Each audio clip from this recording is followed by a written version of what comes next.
Welcome to the Prodigal Sheep Podcast, where faith, family, and business collide to create purpose and legacy. I'm your host, Barnett Waldo, and this is a very special episode for a couple of reasons. First, it's our first ever episode, so thank you so much for supporting us and listening.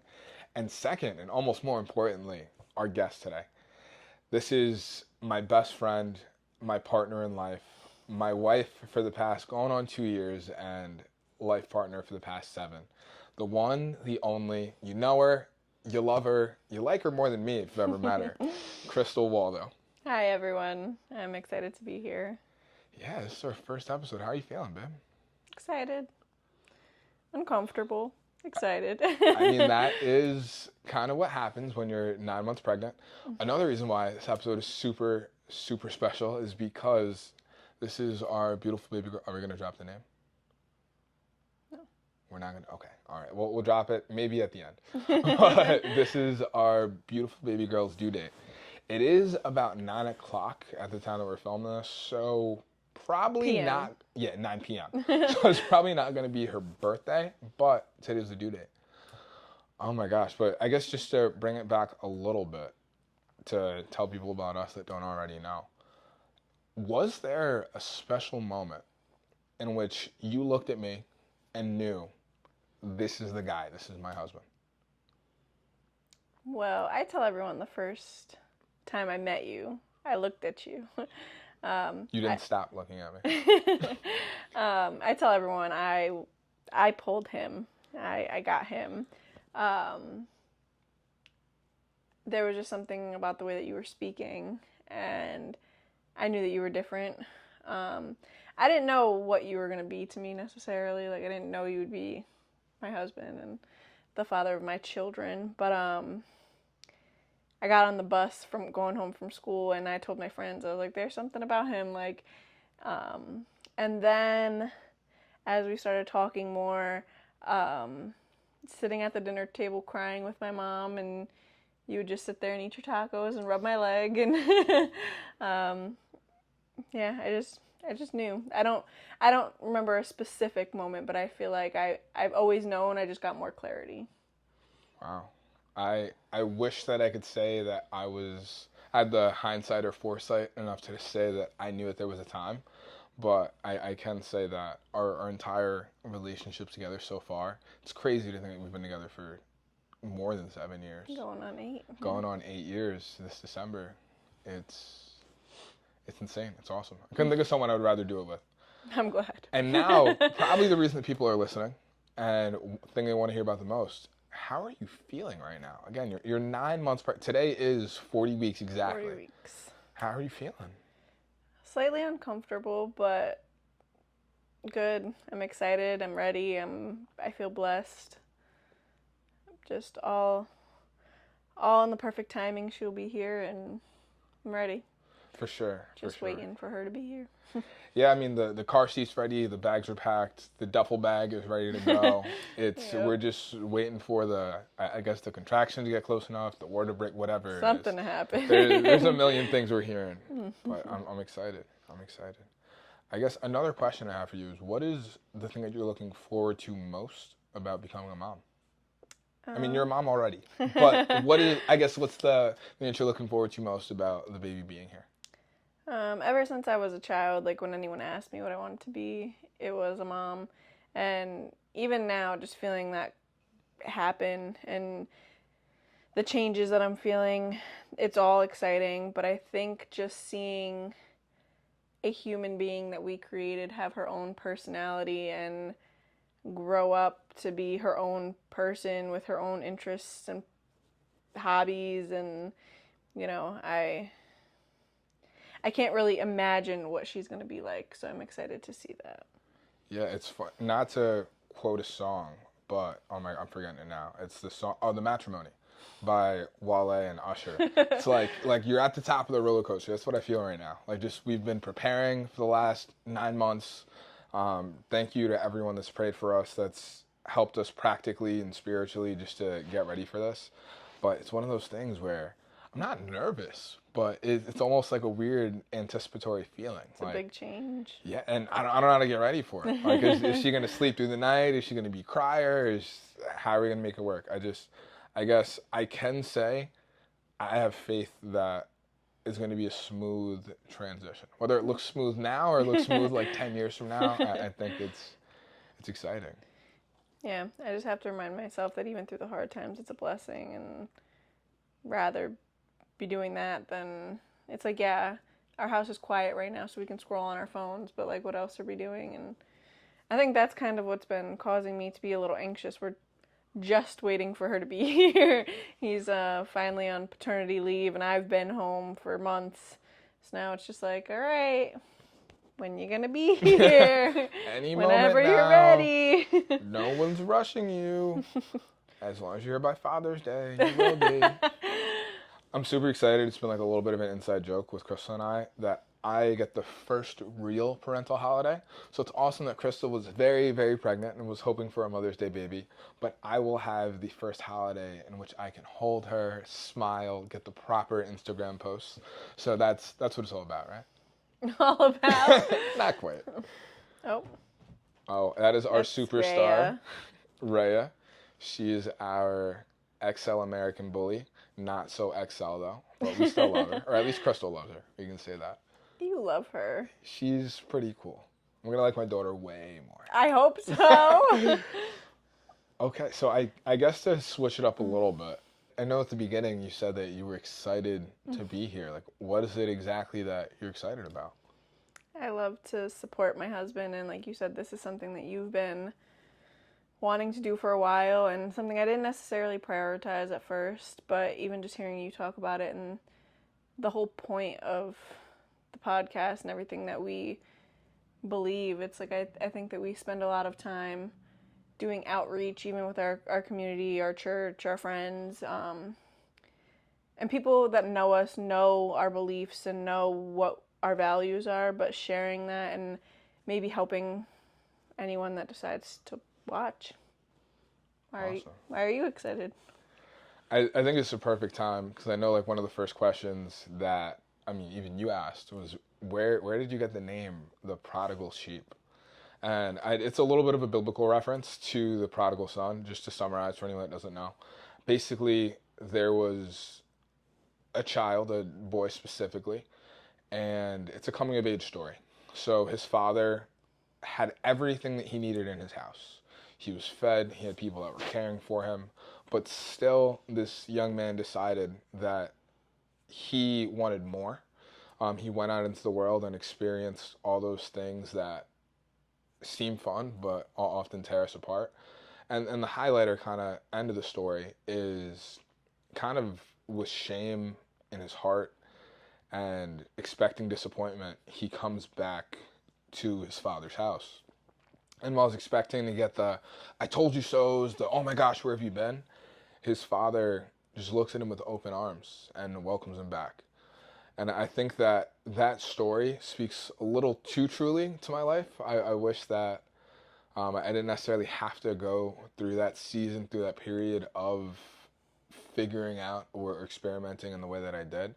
But I can say I'm grateful to know that I am welcome back in my Father's house, of course, speaking of the Lord in a biblical aspect.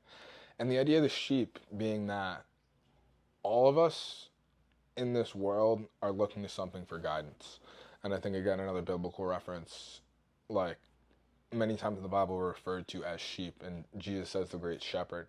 So just kind of combining those ideas together of understanding where we've come from, where we have to go, and even just the logo itself being a black sheep. I know that you can relate a little bit to being a black sheep within your family, and that's not necessarily a bad thing. It just means being different. And I think my biggest goal within this podcast is to help people feel less alone.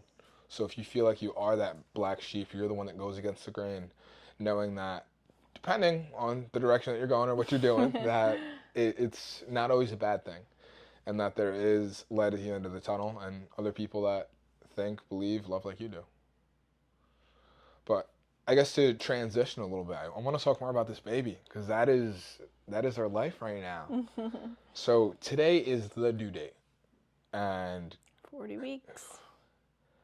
I guess, what would you say your highlight has been of your pregnancy? What's been your favorite part of carrying this beautiful baby?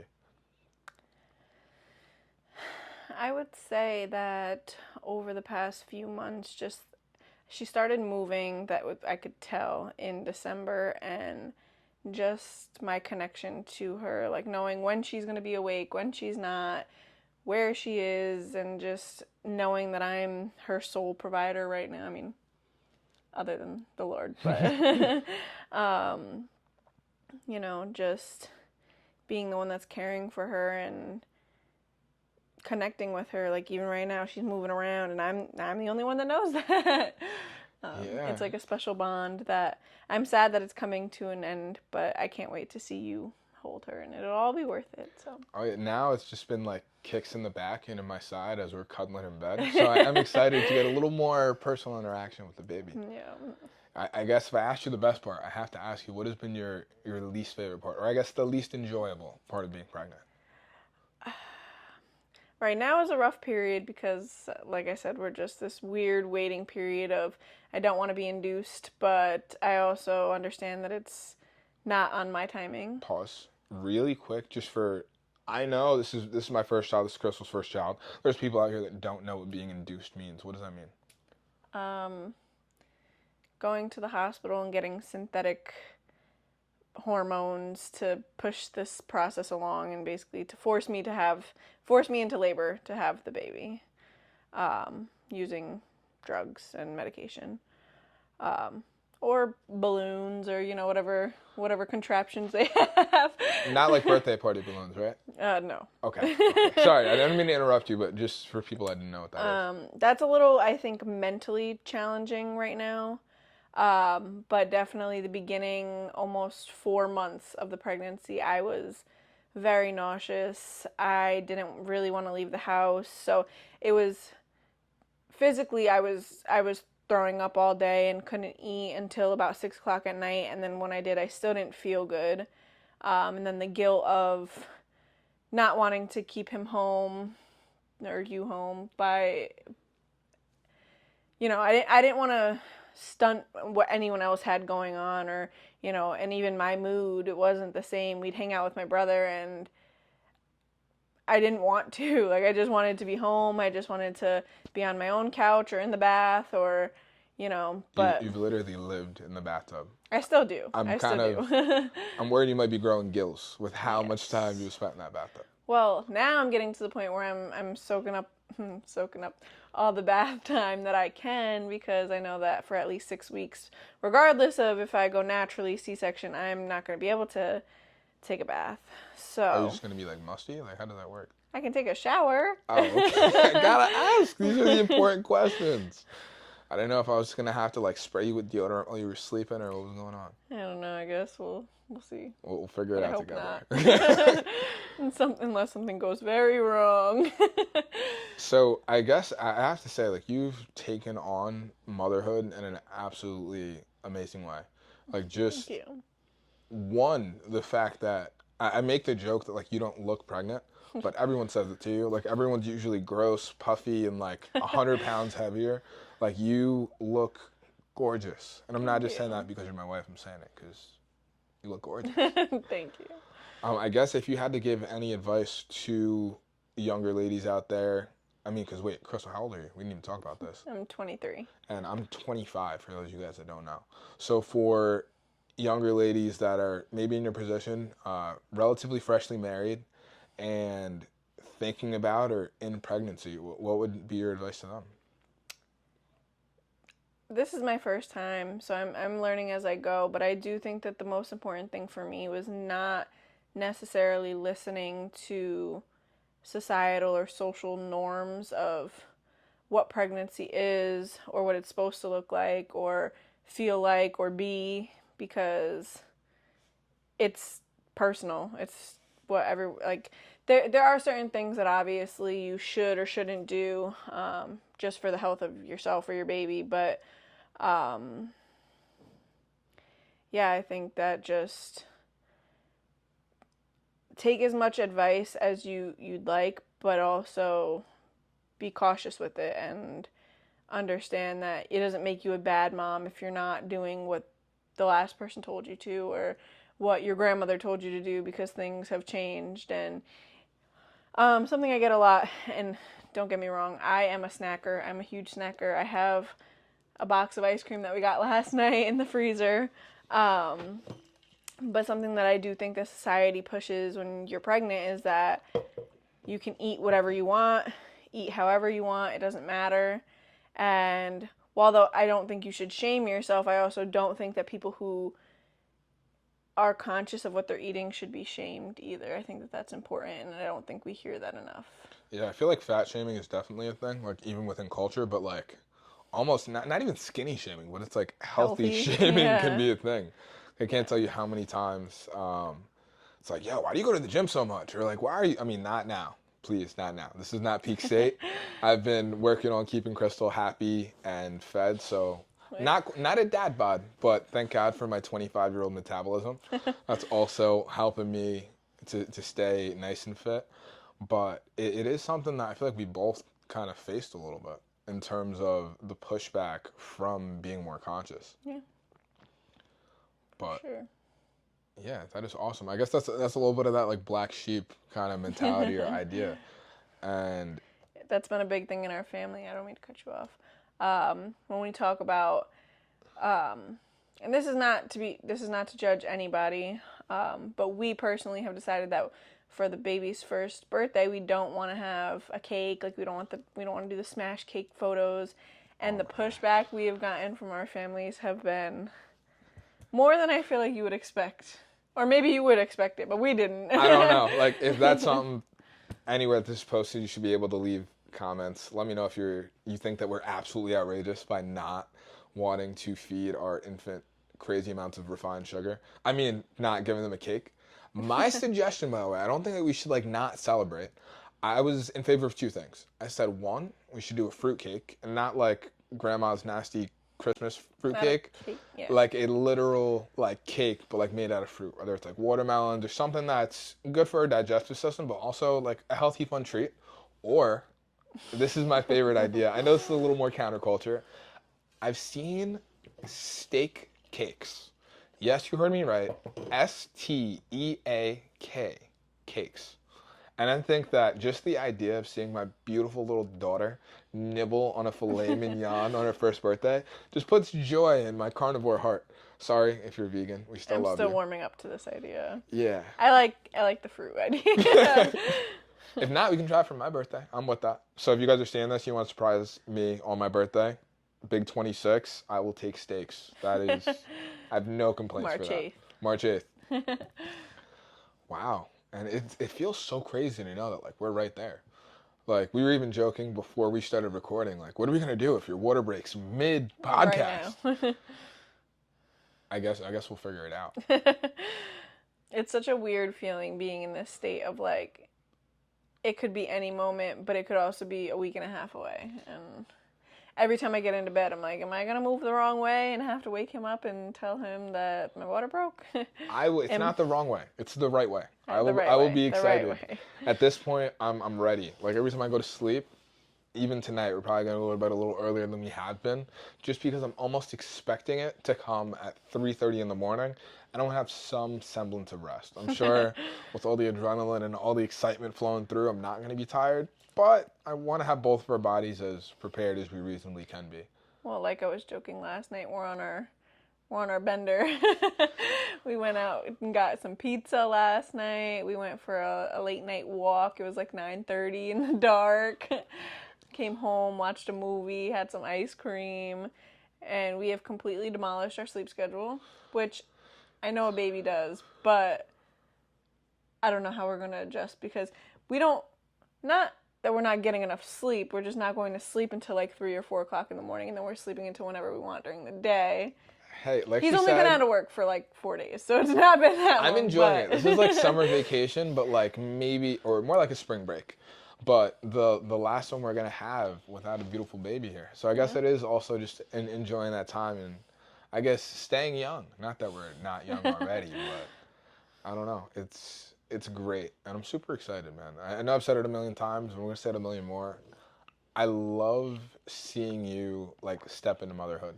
It's awesome. I knew from the moment that we started dating that children were something that were important to you. At first, I was not so warm to the idea, but now we're on the same page. I think we should grow a beautiful little army. But I really can't say enough, like just how awesome it's been to have the passenger seat and just watch you continue to grow and mature and even have some of the fun conversations I never thought. Like, what car seat brand should we go with? What stroller? Funny story. I had no idea what kind of car seat stroller, and I was like, well, people I know have this one. He was not okay with that. If you know Barnett, that is not a Barnett thing. He wants to do the research. So one night, I don't know, what was it, the end of the first trimester? Something like that. I was tired. I was going to bed. He stayed up. I woke up to go to the bathroom at, 3:30 in the morning, and he's wide awake watching videos of this woman in her store closing strollers, opening them, one hand, two hands, all these different strollers. You have to know these things, babe. He taught me. We can't just leave it up to fate to see what stroller we get. And also, of course, we plan on having more children, so it's not like this is just going to be the stroller we have for this one, and then we're done after a year. We could have the stroller for the next 5 years, maybe even 6. Put a lot of babies in there. Right. We did go with the Nuna. If there's any Nuna fans out there, you know why. If there's people that hate Nuna, you also probably know why, because you've seen one, and they're super awesome. But I actually do want to bring the story back to Baby. We're not saying the name still? Okay. All right. Well, we're going to make you guys wait until you actually meet her. But I guess you really want to. if there was a piece of advice or anything you could say, because I'm assuming one day our daughter is going to stumble upon this or see it, what would you want to say to her? We love you. And that's been my biggest thing. It's before being pregnant, it's like you have all these, well, my kid is going to be like this, and I want this for my kid. And it's like, I want the best for her. I want her to be who she's meant to be. I want her to walk with the Lord and go wherever she's meant to be. If she's meant to be a scholar, cool, I support it. If she's meant to be an artist, cool, I support it. As long as she's doing not just whatever makes her happy, but whatever is genuinely best for her, and we love her. I agree. I couldn't agree more. I think if there was something I had to say to her specifically, first it would be I love you. No matter when you're watching this, what's going on, just know that your dad does and always will love you. And anytime you need me, I'm always here for you, no matter what. Stop. You're gonna make me cry. But other than that, I would say trust in the Lord. I can say the one thing through this pregnancy that I didn't expect was how much more I would pray. And it's whether we're talking about like those silent prayers of anxiety, like when we're in the doctor's office, like, I hope everything's all right, I hope you're good, to just like the longer term things. Like, it's crazy to think, like, you and I, we were our parents' babies one day, you know? So one day, my baby girl is hopefully gonna find a man and be a wife and a mother. And I'm not ready for this. yeah, no. Any young boys that are seeing this, just know that He doesn't mean it. I'm just kidding. And there are weapons, legal weapons, and they're loaded, and they're not games that will be played with my daughter. I hope that you see the eye contact so you know it's real. But other than that, I would just want you to know. Anyone that's going to date her, is a baby right now, right?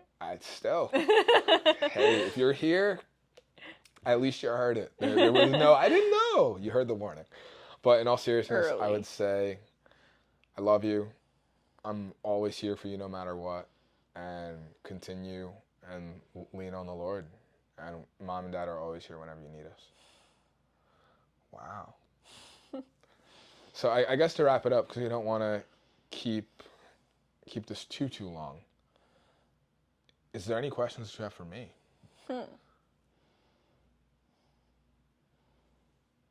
About the baby or just... I mean, you can ask. The camera's rolling. The people want to know. What do we want to know? What is your biggest goal with this podcast? What do you want from it? Like, I know why you're excited, but what are you looking to get from it? Is it just a vehicle? Is it, what is it? I think it's funny. We were actually just in Tony Robbins' seminar earlier today, Thrive 2025.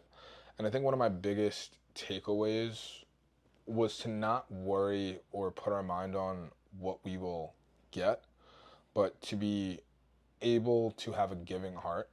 And I think my priority and number one goal, like this podcast is a success if I've made just one person's life a little bit better. Whether that was a laugh, whether it was community, whether it was, maybe even winning a soul for the kingdom, bringing them to Jesus.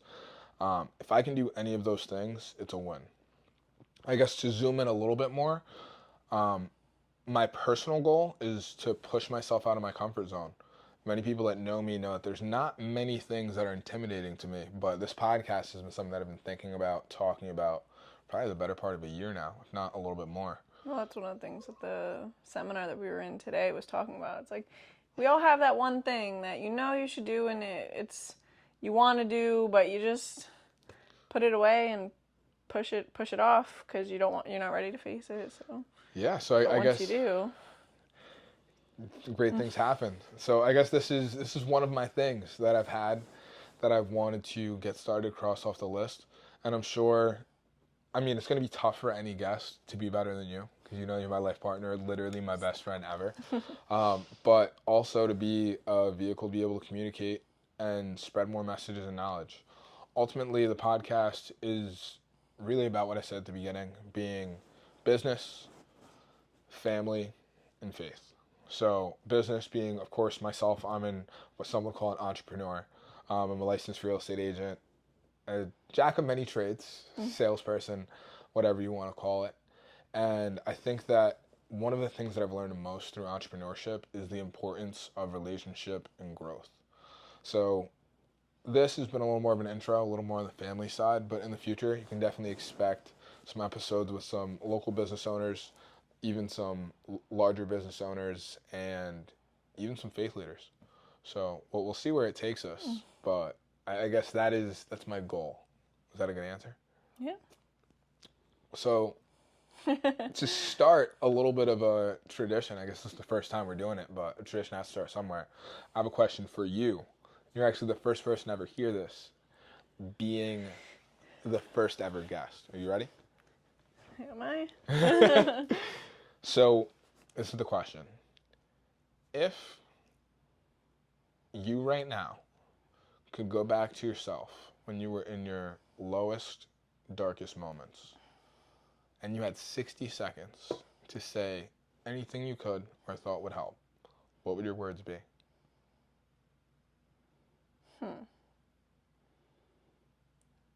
Trust in the Lord. And it's funny because in my lowest I wasn't walking with the Lord, and I was really struggling with a belief system and purpose, and I think that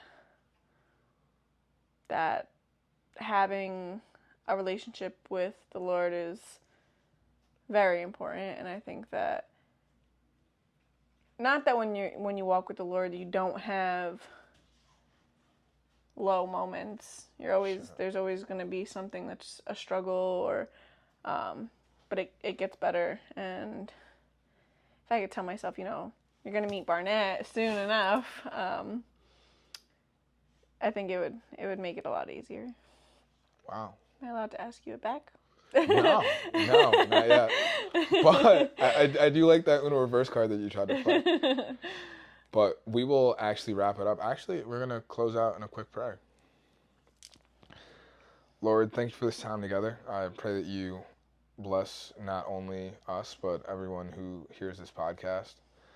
And we thank you. Thank you for the opportunity to be together. Thank you for this beautiful baby girl that is currently inside of Crystal. Maybe by the time these people are hearing it, it won't be. But we just pray that Crystal has a safe and uneventful delivery, that it'd be so easy that we laugh about it in the end. But Jesus, we just thank you for everything you have done and continue to do. In the name of Jesus we pray. Amen. Amen. All right. So thank you guys for tuning in to the first ever episode of the Prodigal Sheep Podcast. If you have any questions, you can leave them down below. And until next time, stay blessed.